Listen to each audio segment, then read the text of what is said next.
Esther 7. So the king and Haman came to banquet with Esther the queen. And the king said again unto Esther on the second day at the banquet of wine, What is thy petition, Queen Esther? And it shall be granted thee, and what is thy request? And it shall be performed, even to the half of the kingdom. Then Esther the queen answered and said, If I have found favor in thy sight, O king, and if it please the king, let my life be given me at my petition, and my people at my request.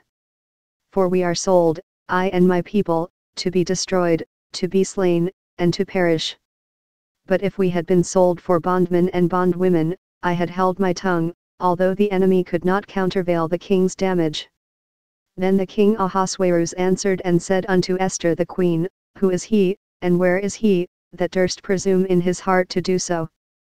And Esther said, The adversary and enemy is this wicked Haman. Then Haman was afraid before the king and the queen.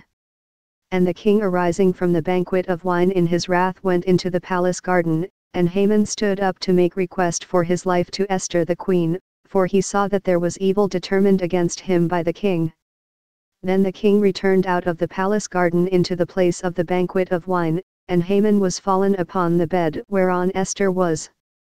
Then said the king, Will he force the queen also before me in the house? As the word went out of king's mouth, they covered Haman's face. And Harbonah, one of the chamberlains, said before the king, Behold also, the gallows 50 cubits high, which Haman had made for Mordecai, who spoken good for the king, standeth in the house of Haman. Then the king said, Hang him thereon.